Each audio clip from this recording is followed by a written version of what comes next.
तो चलिए हम लोग आ गए हैं RRB NTPC CBT 2 previous year question paper का जो तीसरा सेट है उसके दूसरे पार्ट में।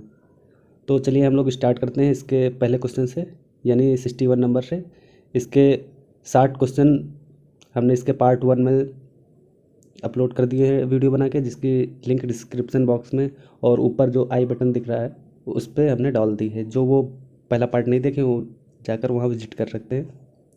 तो चलिए बिना टाइम वेस्ट किए हुए हम लोग 61 क्वेश्चन नंबर पे चलते हैं। यदि दिया है इफ़ साइन प्लस और डिवीज़न तथा संख्या 2 और 4 को परस्पर बदल दिया जाता है तो निम्न 4 समीकरण में से कौन सा सही होगा।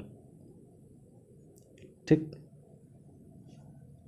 तो इसमें जो अंकों और चिन्हों को परस्पर बदलने के बाद हम सॉल्व करते हैं, तो सॉल्व करने के बाद देखते हैं कि जो इक्वेशन नंबर 4 है वही सही सुटेबल बैठ रही है। ठीक है, तो ये इजी है, कर लोगे, सॉल्व करना पड़ेगा बस। तो नेक्स्ट क्वेश्चन पे चलते हैं बिना टाइम वेस्ट किए हुए 62 नंबर पे। इसमें दे रखा है कि निम्नलिखित में से किस देश ने दुनिया का सबसे शक्तिशाली जियो जासूसी उपग्रह गायोफेन 4 प्रक्षेपित किया। तो इसका राइट आंसर हो जाएगा चाइना। ठीक है, ये करंट अफेयर का था जब ये 2016 में वैकेंसी आई थी, सॉरी जो 2016 में वैकेंसी आई थी, बट 2017 में इसका पेपर हुआ था। तो ये करंट अफेयर का क्वेश्चन पूछा गया था तब। ठीक, तो लेकिन इस टाइम हम लोग चाइना के बारे में कुछ जान लेते हैं प्लस पॉइंट। तो चाइना की जो स्पेस एजेंसी है उसका क्या नाम है, चाइना नेशनल स्पेस एडमिनिस्ट्रेशन। और ये कब, जो चाइनीज स्पेस एजेंसी कब स्थापित हुई थी, तो 22 अप्रैल 1993। इसका मतलब इंडिया के बाद स्थापित की गई थी। कब, 22 अप्रैल 1993। इसका हेडक्वार्टर कहाँ है, हैडियन डिस्ट्रिक्ट जो बीजिंग में पड़ता है। इसका हेडक्वार्टर कहाँ है चाइनीज स्पेस एजेंसी का, हैडियन डिस्ट्रिक्ट जो बीजिंग में पड़ता है। बीजिंग क्या है, चाइना की कैपिटल है। ठीक, तो क्वेश्चन नंबर नेक्स्ट पे चलते हैं। भारतीय रेल ने रेलवे अनुसंधान के लिए केंद्र स्थापित करने के लिए किस आईआईटी के साथ दिसंबर 2015 में एक समझौता ज्ञापन पर हस्ताक्षर किया। ये भी करंट अफेयर का था क्वेश्चन, 2015 में पूछ रखा है। लेकिन राइट आंसर हो जाएगा इसमें आईआईटी मद्रास, क्योंकि इसके साथ 3 यूनिवर्सिटी सम्मिलित थी, बट इसमें से 2 यूनिवर्सिटी के नाम नहीं दिए हैं। जो 2 यूनिवर्सिटी और हैं वो हैं आईआईटी कानपुर और आईआईटी रुड़की, लेकिन ऑप्शन में दिया नहीं, ऑप्शन में मद्रास है। ठीक है, तो मद्रास सही हो जाएगा। नेक्स्ट क्वेश्चन पे चलते हैं, क्वेश्चन नंबर 64। निम्नलिखित में से यहूदियों का धार्मिक पाठ या धार्मिक बुक कौन सा है। तो ऑप्शन हो जाएगा थोरा। लेकिन धार्मिक बुक के ऊपर हम और भी क्वेश्चन पढ़ लेते हैं। जैसे यहूदी के बारे में तो हमने पढ़ लिया कि यहूदियों का धार्मिक पुस्तक तोरा है, लेकिन पारसी की धार्मिक बुक कौन है, जैन अवेस्ता। और उनका मंदिर पूजा स्थल क्या है, तो पारसी का पूजा मंदिर अग्नि मंदिर है। इसी तरीके सिख का पूजा मंदिर है, पूजा स्थल है गुरुद्वारा, और धार्मिक पुस्तक है गुरु ग्रंथ साहिब। और इसी तरीके से इस्लाम धर्म की बात करें तो इस्लाम का मस्जिद और इसकी पवित्र पुस्तक है कुरान। ईसाई की बाइबिल है और हिंदू धर्म की रामायण व महाभारत है। तो इन सब की लिस्ट दे रखे हैं हम, आप इसका स्क्रीनशॉट लेके इम्पोर्टेंट क्वेश्चन है नोट्स बना सकते हैं। ठीक है, आने वाले CBT 2 में ये सारे क्वेश्चन पूछे जाते हैं। भारत का बहु अनुप्रयोग सौर टेलीस्कोप मास्ट को डैश सौर वेधशाला में शुरू किया गया था। तो इसका राइट आंसर हो जाएगा उदयपुर में। उदयपुर कहाँ पड़ता है, राजस्थान में। ठीक है, और मास्ट का फुल फॉर्म क्या है, मल्टी एप्लीकेबल सोलर टेलीस्कोप, या फिर इसको दूसरे नाम से भी जानते हैं उदयपुर सोलर ऑब्जर्वेटरी के नाम से भी इसको जानते हैं। ठीक, नेक्स्ट क्वेश्चन पे चलते हैं, क्वेश्चन नंबर 66 पे। यदि किसी विशिष्ट भाषा में किंडल को ELDNIK के रूप में कूटबद्ध किया जाता है तो उसी कूट भाषा में फैशन को कैसे कूटबद्ध किया जाएगा। इजी है, देख लो। ठीक है, इसका बस एक तरीके से जैसे एकदम इजी है, सोल्यूशन देख लो, बताने की ज़रूरत नहीं, हो जाएगा। फिर क्वेश्चन नंबर 67 पे चलते हैं हम लोग। तो दिसंबर 2015 में नासा की क्यूरियोसिटी मार्स रोवर ने डैश की उपस्थिति ज्ञात की जो वैज्ञानिकों की प्राचीन आर्द्र पर्यावरण के विषय में जानने में मदद करेगा। तो राइट आंसर हो जाएगा सिलिका। ये करंट अफेयर का है, लेकिन इन करंट अफेयर को हम देखते हुए कुछ एक रिजल्ट निकाल लेते हैं। ये देखते हैं कि जो मतलब 2016 में वैकेंसी आई थी, ठीक, ये तो हम दोबारा बता रहे हैं आप लोगों को कि 2016 में वैकेंसी तो आई थी, लेकिन CBT 2 2017 जनवरी में हुआ। लेकिन करंट अफेयर देखो कहाँ कहाँ से पूछ रहा है। तो 2015 का ये वाला क्वेश्चन पूछा गया करंट अफेयर से, नासा वाला 2015 से पूछा है। अगला क्वेश्चन भी देख लो, 2015 से भी पूछा है। तो ओवरऑल हम मिला के देखेंगे 2017 में CBT 2 हो रहा है, तो 2016 का और 2015 का करंट अफेयर पूछा है, ठीक है। तो हम लोग इस टाइम जो CBT 2 के पेपर होंगे, तो ये तो वैकेंसी है, तो 2020 का 19 का हम लोग करंट अफेयर देख के जाएंगे CBT 2 के लिए, ठीक। तो नेक्स्ट क्वेश्चन पे चलते हैं 68 नंबर पे। निम्नलिखित में से किसको सन 2015 में सेंचुरी लीजेंड अवार्ड प्रदान किया गया था? तो देखिए ऑप्शन नंबर हो जाएगा राइट, अशोक कुमार। लेकिन अशोक कुमार को जो अभ्यारण्य पत्रिका द्वारा इनको अभ्यारण्य लीजेंड अवार्ड का नाम भी दिया गया था, ठीक है। नेक्स्ट क्वेश्चन पे चलते हैं 69 पे। तो 69 क्वेश्चन नंबर पे चलते हैं। बमबाला देवी लय श्राम निम्नलिखित में से किस खेल का प्रतिनिधित्व भारत के लिए करती हैं? ठीक, ये भी करंट अफेयर का क्वेश्चन था। तो बमबाला देवी लय श्राम जो हैं वो तीरंदाजी से हैं, ठीक, option number first. Question number next पे चलते हैं। यदि दो संख्याओं का गुणनफल 3026 है और उनका एलसीएम 89 है, तो उसका एचसीएफ कितना होगा? तो इजी है, फार्मूला बेस है। गुणनफल दिया है और एलसीएम दे रखा है, एचसीएफ निकालना है। तो देखिए हो जाएगा 34। तो चलिए नेक्स्ट क्वेश्चन पे आते हैं। Question number 71। Choose the odd one from the following. मतलब जो चार ऑप्शन दिए हैं उसमें में से भिन्न हमको निकालना है। तो देखिए चारों ऑप्शन में एलिफेंट, ईगल, लियोपार्ड और बैट। तो इनमें चारों ऑप्शन में कुछ समानता हमको दिख रही है।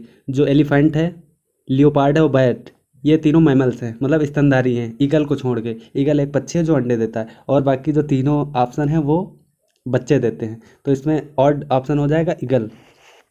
क्वेश्चन नंबर नेक्स्ट पे चलते हैं। क्वेश्चन नंबर 72 पर है मिस्टर राजेश 27 रुपया 50 पैसे में एक खिलौना खरीदते हैं और इसे 28 रुपया 60 पैसे में बेचते हैं। परसेंटेज लाभ ज्ञात कीजिए। तो प्रॉफिट देखिए, प्रॉफिट परसेंटेज का फार्मूला होता है SP - CP upon CP into 100। Simple formula है, इस फार्मूले पे वैल्यू रख देंगे। वैल्यू दी है, देखिए सेलिंग प्राइस दिया है 28.60 और SP दिया है, सॉरी कॉस्ट प्राइस दिया है 27.5 रुपीज़। तो वैल्यू को रख के सिंपल है, हल करेंगे तो प्रॉफिट परसेंटेज प्रॉफिट आ जाएगा 4%। तो इसी है, आप लोग समझ गए होंगे।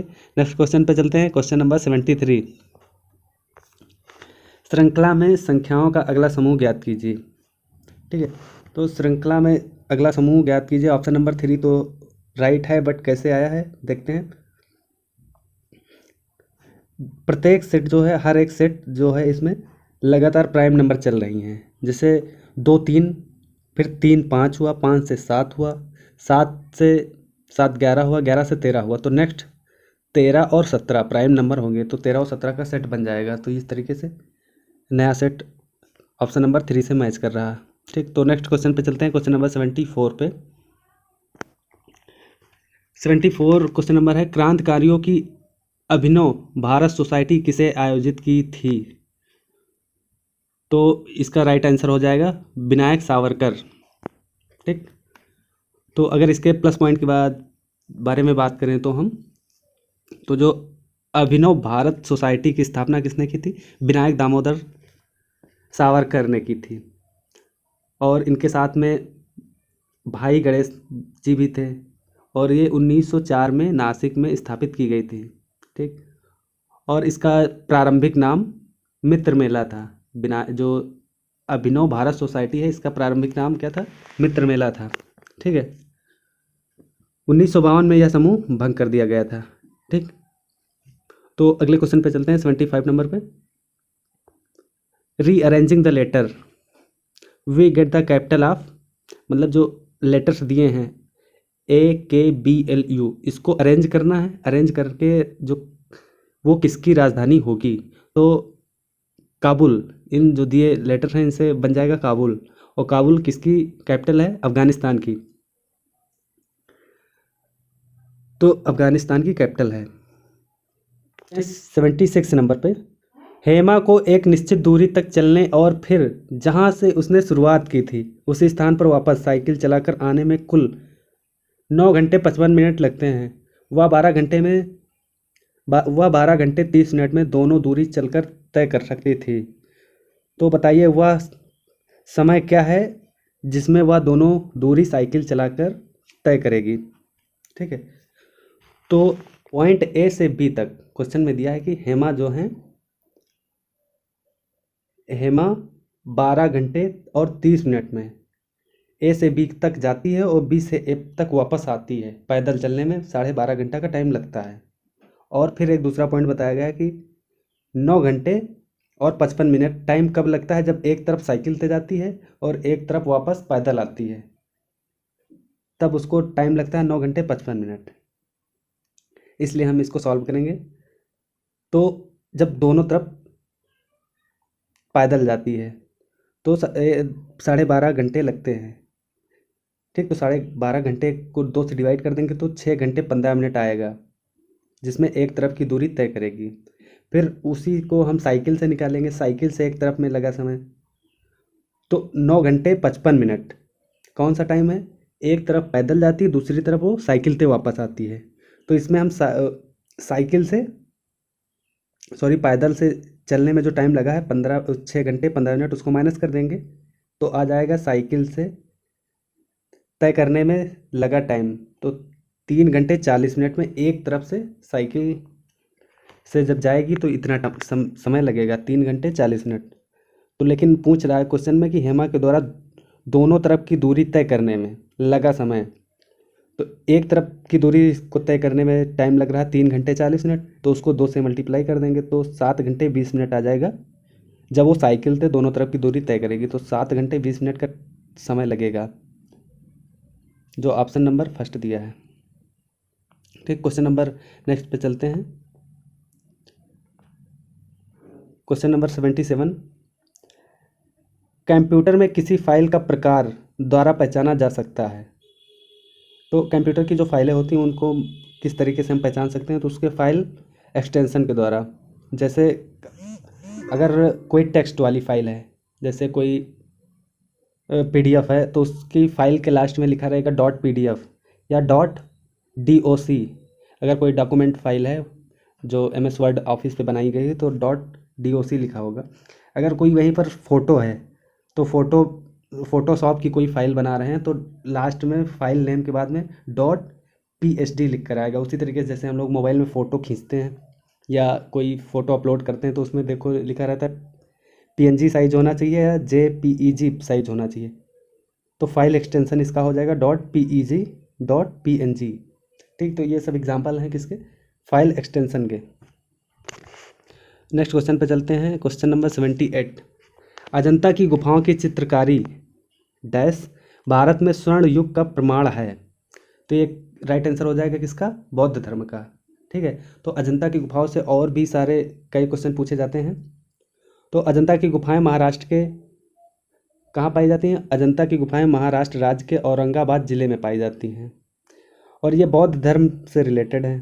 इनका जो अजंता की गुफाएं हैं इनका फ़ोटो भी नीचे देख लीजिए आप लोग। और ये अजंता की गुफाएं क्यों इंपॉर्टेंट हैं, क्यों क्वेश्चन इससे पूछे जाते हैं? क्योंकि ये जो अजंता की गुफाएं हैं ये विश्व धरोहर स्थल में घोषित की गई थी जब 1983 में वर्ल्ड हेरिटेज में सम्मिलित की गई थी, इसलिए इम्पोर्टेंट है। ठीक है। तो नेक्स्ट क्वेश्चन पे चलते हैं। 79 क्वेश्चन पे। 79 क्वेश्चन नंबर है, कंप्यूटर के संबंध में GUI का पूर्ण रूप क्या है?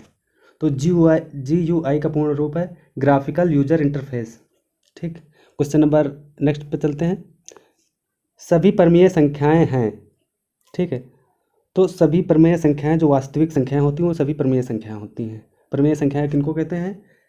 जो P/Q के फॉर्म में होती हैं उनको परमेय संख्याएं कहते हैं, यदि Q बराबर 0 नहीं है तब। ठीक है, नेक्स्ट क्वेश्चन पे चलते हैं 81 नंबर पे।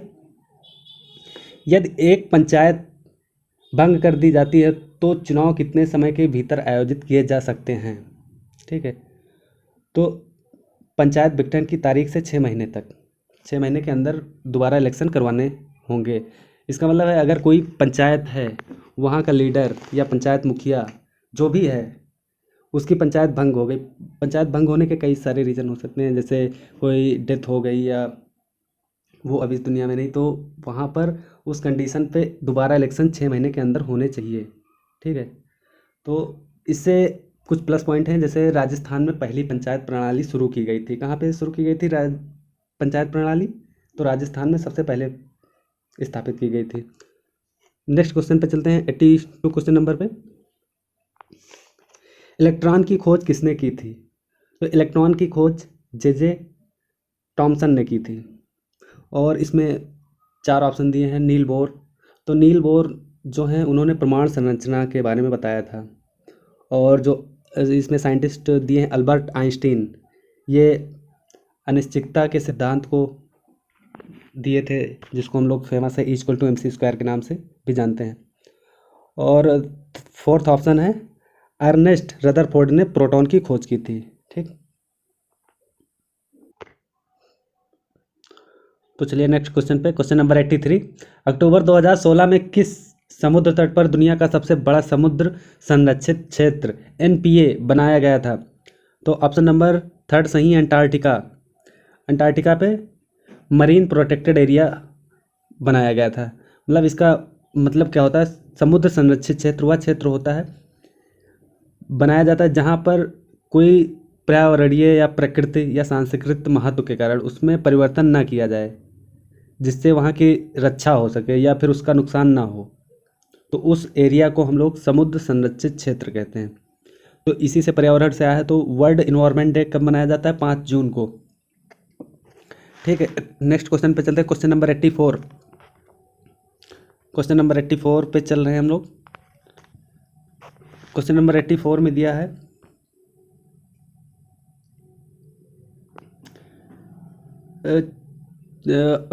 क्वेश्चन नंबर 84 में दिया है 6 मित्र अनिल, भारत, राम, दिलीप, कराथी और विजय एक वृत्त में एक दूसरे के सम्मुख बैठे हैं। ये पजल वाला क्वेश्चन है। और सेकंड में दिया है अनिल, दिलीप और भारत के बीच में हैं और विजय राम, कराथी के बीच में हैं। थर्ड में दिया है राम भारत के बाएं से तीसरे स्थान पर है। विजय के संबंध में अनिल का स्थान निम्नलिखित में से कौन सा है? तो देखिए, ये पजल वाला क्वेश्चन है, इस पे सिटिंग अरेंजमेंट का है।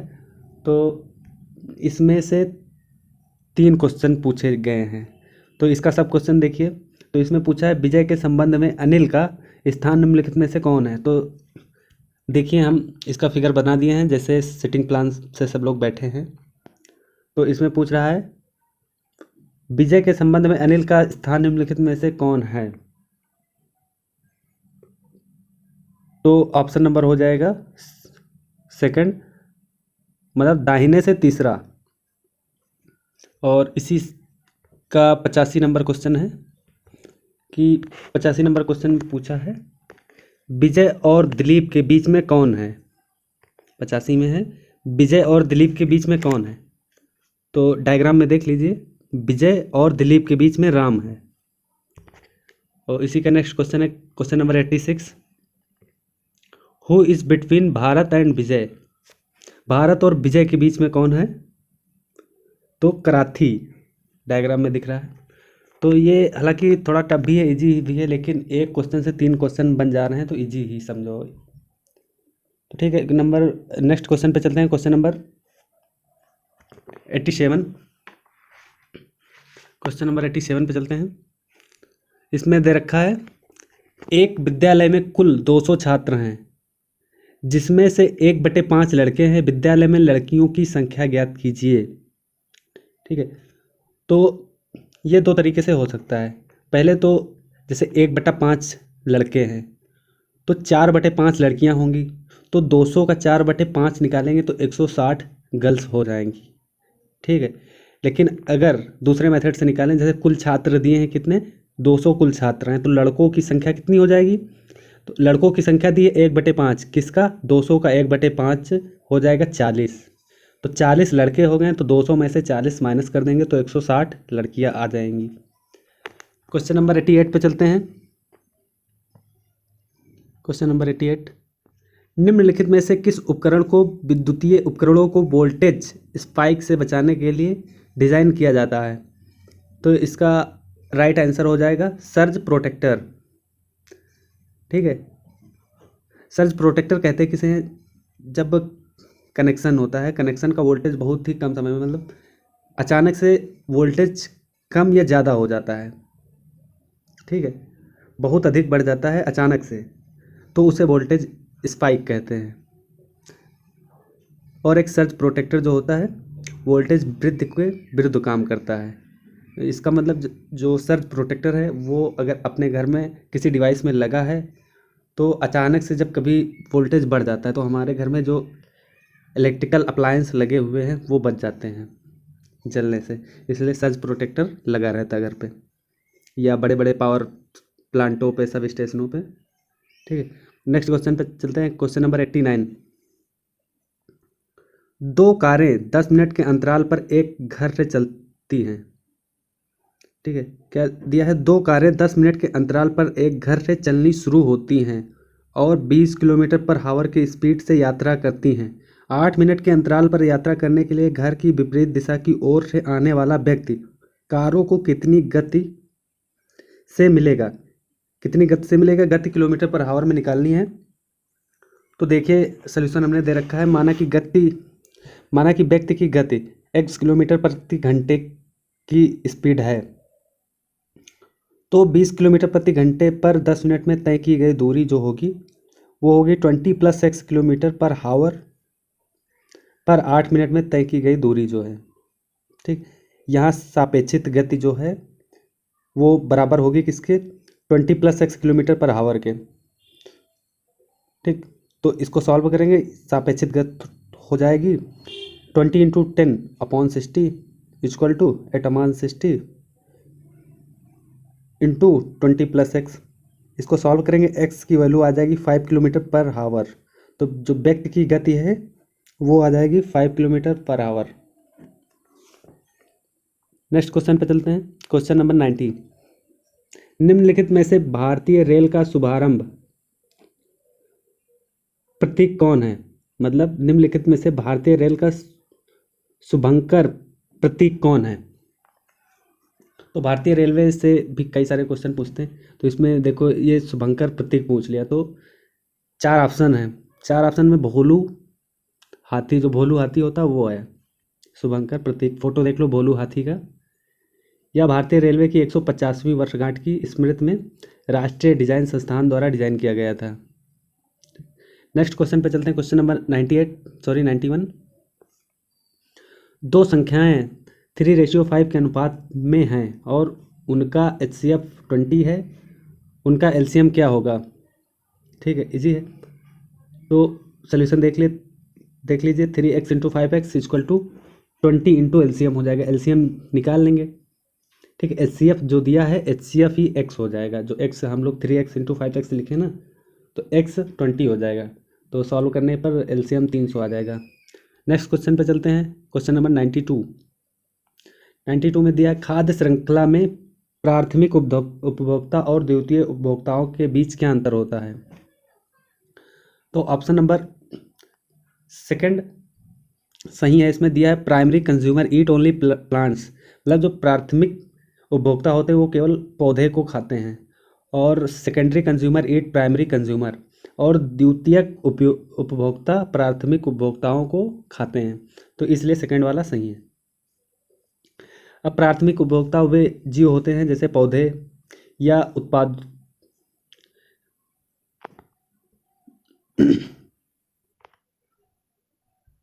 अब हम बात करते हैं प्राथमिक उपभोक्ता किन्हें कहते हैं। ये जीव पौधों को या उत्पादकों को खाते हैं। प्राथमिक उपभोक्ता अन्य उपभोक्ताओं को नहीं खाते हैं। और जैसे सेकेंडरी उपभोक्ताओं की बात करें तो सेकेंडरी उपभोक्ताओं में जो मनुष्य है, मनुष्य दूसरे स्तर के उपभोक्ताओं का एक अच्छा उदाहरण है। और यहीं पर हम बात करें तो जैसे हम पौधों को या जानवरों को खाते हैं तो हम किस लेवल में आते हैं, सेकेंडरी प्रोड्यूसर में आते हैं या सेकेंडरी कंज्यूमर में आते हैं। ठीक, तो क्वेश्चन नंबर 93 में चलते हैं। यदि किसी विशिष्ट भाषा में ए को 1 के रूप में कूटबद्ध है, बी को 2 के रूप में कूटबद्ध है, सी 3 के रूप में कूटबद्ध है और शेष इसी तरीके से कूटबद्ध हैं, तो उसी कूट भाषा में BIDDIC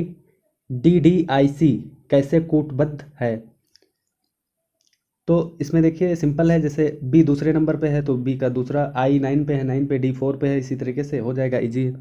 क्वेश्चन नंबर 94 पे चलते हैं।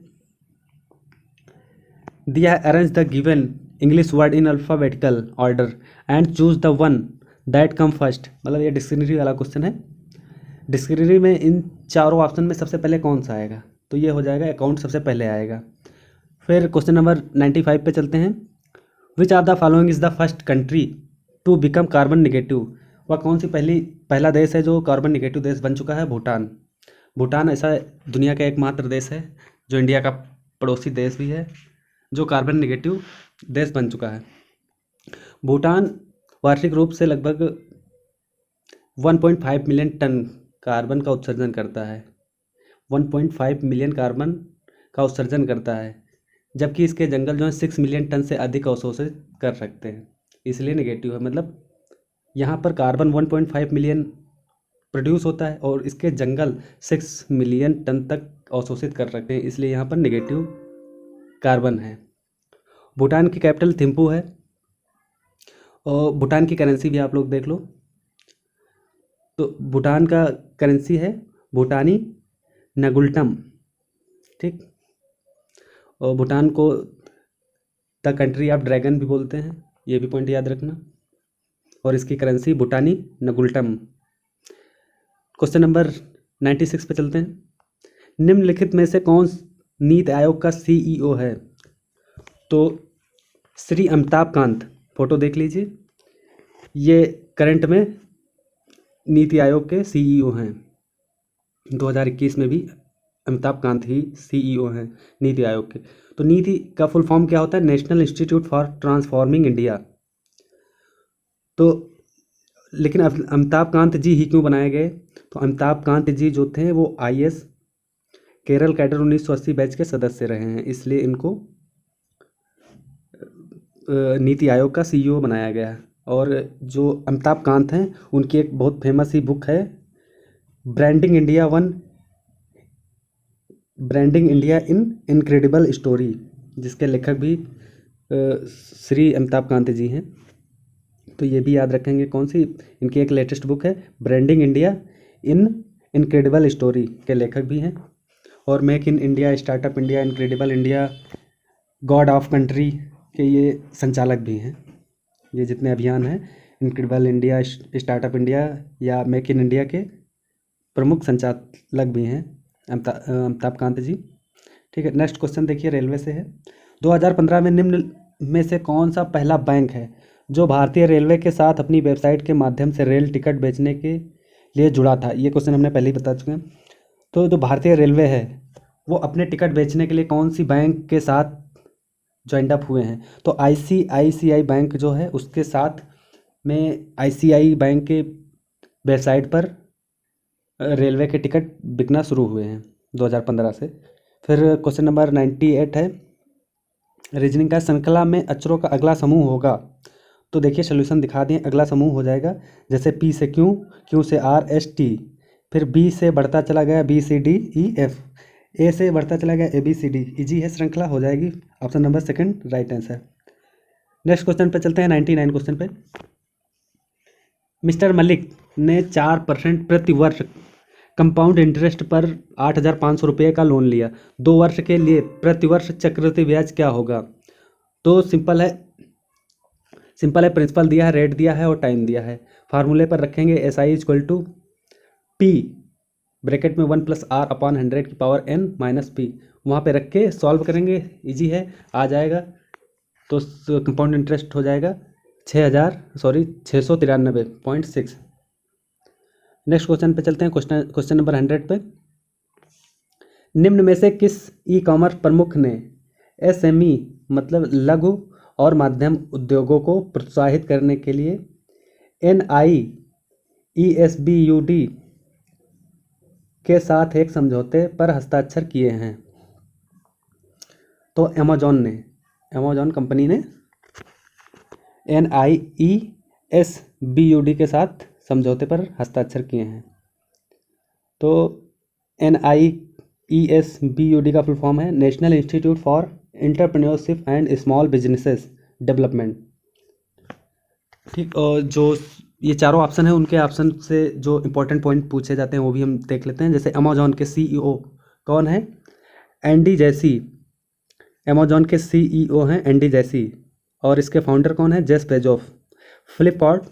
फ्लिपकार्ट के CEO हैं कल्याण कृष्णमूर्ति, और इसके फाउंडर सचिन बंसल एंड बन्नी बंसल हैं। स्नैपडील के CEO हैं कुणाल भाल, CEO भी हैं स्नैपडील के, और फाउंडर भी वही हैं कुणाल भाल। ईबे चौथे नंबर पे ईबे है, ईबे के CEO हैं जेमी लेनॉन। नेक्स्ट क्वेश्चन पे चलते हैं, क्वेश्चन नंबर 101 पे। वायुमंडल के निम्नलिखित परतों में से किस में रेडियो संचार संभव है? तो आइसोस्फेयर में रेडियो स्फेयर संभव है। आइसोस्फेयर को आयन मंडल बोलते हैं। तो जो वायुमंडल की परतें कितनी होती हैं वो भी देख लें। 5 परतें होती हैं वायुमंडल की। सबसे निचली परत होती है क्षोभ मंडल जिसमें बादल होते हैं। सेकंड पे समताप मंडल जिस पे एरोप्लेन जिस परत में उड़ते हैं। मध्य मंडल जिस पे उल्कापिंड्स होते हैं। आयन मंडल जिनमें मिसाइल्स वगैरह उड़ती हैं जाती हैं। और बहिर्मंडल जो सबसे लास्ट वाली 5वीं सबसे ऊंची लेयर होती है, उसमें सैटेलाइट्स वगैरह होती हैं अपनी। नेक्स्ट क्वेश्चन पे चलते हैं, क्वेश्चन नंबर 102 पे। 1 सेंटीमीटर त्रिज्या वाले एक गोले का पृष्ठीय क्षेत्रफल क्या है? वर्ग सेंटीमीटर में पृष्ठीय क्षेत्रफल निकालना है। तो पृष्ठीय क्षेत्रफल होता है 4πr²। तो इसमें रेडियस दी है, रेडियस 1 है, रखेंगे 88/7 सेंटीमीटर स्क्वायर आ जाएगा आंसर। ऑप्शन नंबर 4 हो जाएगा राइट आंसर। क्वेश्चन नंबर 103 पर चलते हैं। Divide 210 in ratio 2:3:4:5 the respective amount are. मतलब जो रेशियो है इस रेशियो में डिवाइड कीजिए और सबको कितना कितना मिलेगा ये बताना है। मतलब 210 रुपयों को इस अनुपात में विभाजित कीजिए, संबंधित राशियां भी बताइए। तो माना कि अनुपात 2x:3x:4x:5 है, जैसा सोल्यूशन में देख लो। फिर सबको जितना रेशियो है सबको ऐड कर देंगे। ऐड करने पर 14x = 210 आ जाएगा। x की वैल्यू निकाल लेंगे 15। तो जो संबंधित राशियाँ हो जाएंगी तो 15 दूना 30, 15 तिया 45, 15 चौके 60, 15 पचे 75, इस तरीके से हो जाएंगी। क्वेश्चन नंबर 104 पे चलते हैं। Question number 104 statement and conclusion से है। तो इसमें दिया है, स्टेटमेंट दिया है, अच्छी आवाज़ एक प्राकृतिक उपहार है, लेकिन किसी भी व्यक्ति को संगीत के क्षेत्र में सुधार तथा उत्कृष्टता लाने के लिए अभ्यास करना पड़ता है। कंक्लूजन है कंक्लूजन फर्स्ट है, प्रकृति उपहारों को शिक्षण और देखभाल की आवश्यकता होती है। कंक्लूजन सेकंड है, निरंतर अभ्यास करके कोई भी व्यक्ति प्राकृतिक उपहार प्राप्त कर सकता है। तो इसका राइट आंसर हो जाएगा ओनली कंक्लूजन फर्स्ट फॉलो, केवल इसका रेक अनुसरण करता है। क्वेश्चन नंबर नेक्स्ट पे चलते हैं, क्वेश्चन नंबर 105 पे। What will be the next number in the series का अगला नंबर क्या होगा? तो देखिए 5 चौक 48, फिर 48 पंचे 240, फिर 240 छक्का हो जाएगा 1440। तो सीरीज बन जाएगी हमारा, नेक्स्ट टर्म हो जाएगा सीरीज का। फिर नेक्स्ट क्वेश्चन पे चलते हैं 106 पे। तो 106 नंबर पे, एक दुकानदार फलों को क्रय एवं विक्रय करते समय वजन में छेड़छाड़ करके 10% तक ठगता है, उसका कुल लाभ परसेंटेज में होगा। ये देखिए बेईमानी वाला क्वेश्चन है, ये प्रॉफिट एंड लॉस से इंपॉर्टेंट क्वेश्चन है। तो देख लीजिए, हमने माना है कि कोई 100 रुपये का चीज़ है, मतलब 100 रुपये का फल लिया गया है, तो उसने 10% का ठग लिया है, तो 100 रुपये की चीज़ उसने 90 रुपये में खरीद ली है। फिर है तो वो 100 रुपये की, फिर 100 रुपये की चीज़ पर उस प्रॉफिट भी ले रहा है 10% का, तो 100 रुपये की चीज़ 110 में बेचेगा। ठीक है, तो उसने खरीदा तो 90 में, लेकिन बेच कितने में रहा, 110 में। तो परसेंटेज प्रॉफिट कितना हो जाएगा, 20/90। तो टोटल परसेंटेज हो जाएगा 22.22%। ठीक। नेक्स्ट क्वेश्चन है 107 पे। दिए गए विकल्पों में से संबंधित शब्द का चयन कीजिए। जैसे thick, thin. Thick ratio thin, मतलब थिक का अपोजिट है थिन। थिक मतलब होता है मोटा, थिन मतलब होता है पतला। उसी तरीके से दिया है आइडल। आइडल मतलब होता है आलसी। आलसी का अपोजिट हो जाएगा मेहनती। तो मेहनती का होता है इंडस्ट्रियस। इंडस्ट्री वाले मेहनती होते हैं, तो इंडस्ट्रियस मतलब मेहनती हो जाएगा। तो राइट आंसर इंडस्ट्रियस हो जाएगा। क्वेश्चन नंबर 108 पे चलते हैं। यदि इंट्री इंट्री को 98462 के रूप में कूटबद्ध है तथा स्टडी को 749312 के रूप में कूटबद्ध है, तो उसी कूट में नीटनेस कैसे लिखा जाएगा। सिंपल है, देखिए ई को हम 9 लिखते हैं, एन को 8 लिखते हैं। इसी तरीके से नीटनेस में एन को 8 से लिख देंगे, क्योंकि ऊपर दो जो वर्ड हैं उसमें दे रखा है कि एन को 8 से लिखते हैं। इसी तरीके से हम अरेंजमेंट कर लेंगे, इजी है, हो जाएगा। नीटनेस का ऑप्शन नंबर 3 से मैच हो जाएगा। तो नेक्स्ट क्वेश्चन पे चलते हैं 109 नंबर पे। 109 नंबर क्वेश्चन है, बागवानी रिपोर्ट 2015 के अनुसार भारत में कौन सा राज्य संपूर्ण उत्पादन मूल्य के संदर्भ में आम का सबसे बड़ा उत्पादक है। तो राइट आंसर हो जाएगा उत्तर प्रदेश। करंट अफेयर का था। नेक्स्ट क्वेश्चन पे चलते हैं 110 पे। किस टीम ने प्रो रेसलिंग लीग 2015 का खिताब जीता है। 2015 का ये भी करंट अफेयर है, तो मुंबई गरुड़ ने जीता था। ठीक। तो 2021 का करंट अफेयर की बात करें तो सुभाष यतिराज जो है, सुहास यतिराज, ये पैरा ओलंपिक में सिल्वर मेडल लेकर आए हैं। ठीक है। सुहास यतिराज किस लिए इम्पोर्टेंट हैं, क्योंकि ये आईएएस ऑफिसर रह चुके हैं, मतलब आईएएस ऑफिसर हैं प्रेजेंट टाइम पे। और आईएएस ऑफिसर होने के बावजूद भी इन्होंने पैरा ओलंपिक में सिल्वर मेडल लाया है, ये टोक्यो ओलंपिक में। और किस स्पर्धा से है ये, बैडमिंटन खेलते हैं। और एक दूसरी है अवानी लेखरा। तो अवानी लेखरा हैं जो राइफल शूटर हैं, निशानेबाज हैं, राइफल शूटर। इन्होंने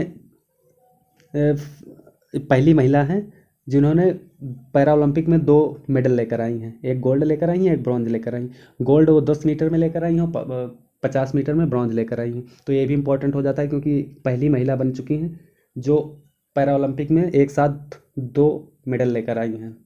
तो ये करंट अफेयर में याद रखना। ठीक है। नेक्स्ट क्वेश्चन पे चलते हैं 111 नंबर क्वेश्चन पे।